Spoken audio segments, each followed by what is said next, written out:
All right, so you're a designer. You know that feeling, right? A new project lands in your inbox, you open up the brief, and your heart just sinks because you see that one single phrase. Yeah, that one.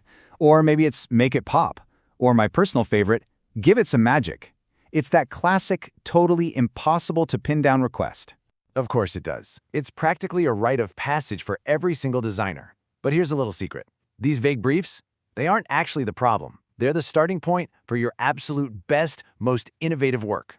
We have all seen these. Make it modern, it's for everyone, just make it user-friendly. But look, these aren't just cliches, okay? They're symptoms. They're a massive signpost that says, clarity doesn't exist yet. And you know what? That's your cue, because you're the one who's going to create it. So, this is the most crucial part. We need a major mindset shift. We have to stop seeing a vague brief as a failure or some annoying obstacle. We need to start seeing it for what it really is, the raw material for something new. It's an invitation to take the lead. The professional skill for doing this is called sense-making. And honestly, the best way to think about it is like being a detective. You're walking into a complex, confusing scene, you're gathering all the clues, and you're weaving them into a coherent story. A map that lets everybody on the team move forward with total confidence. And this right here gets to the very heart of all creative work. A perfectly clear, detailed brief for a truly innovative project, it's a myth. It doesn't exist. I mean, think about it. If the destination was already on the map, it wouldn't be an exploration, would it? Ambiguity isn't something you run from. It's the necessary ingredient for making something the world has never seen before. So, okay, how do you actually do it? Let's open up the Sense-Making Survival Kit. These are the practical, real-world tools that are going to help you turn that initial chaos into clarity you can actually act on. Here it is, your 5-step process. Step 1, decode the brief. You got to treat it like a piece of evidence, not the absolute truth. Step 2, map your uncertainty.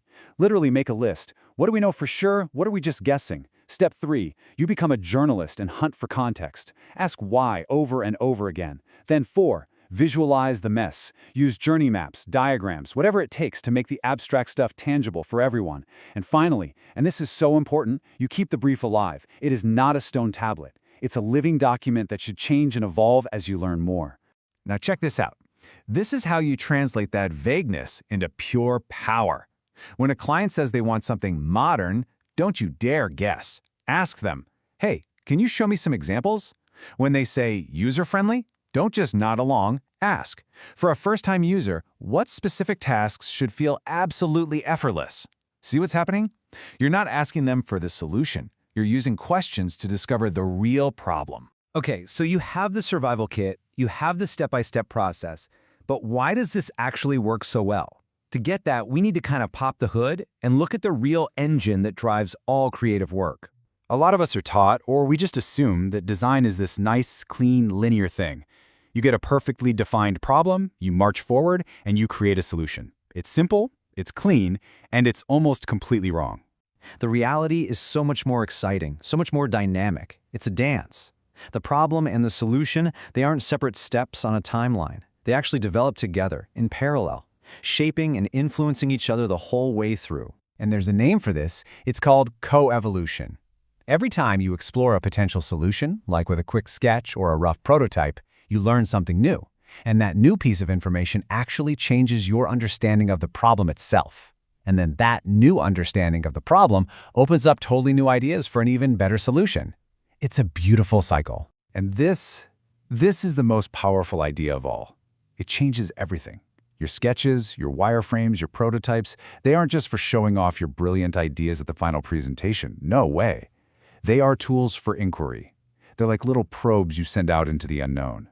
And each one brings back priceless data that helps you and your client discover what the real problem is that you should have been solving all along. So let's connect all this back to your career. Why does mastering sense-making take you from being a student to being a pro? Why is this your single most important career superpower? Here it is.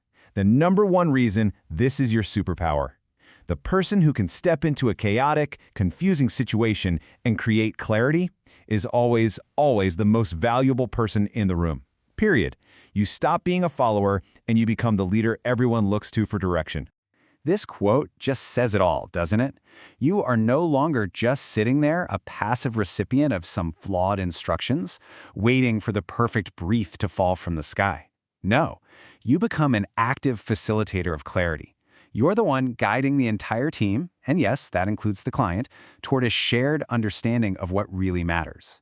This one skill completely elevates your role. You stop being seen as just a service provider, the person who makes things look pretty. You become a strategic partner. You move beyond just solving problems to defining the problems that are actually worth solving in the first place. You're no longer the frustrated designer at the end of a long chain. You're the indispensable leader right at the very beginning.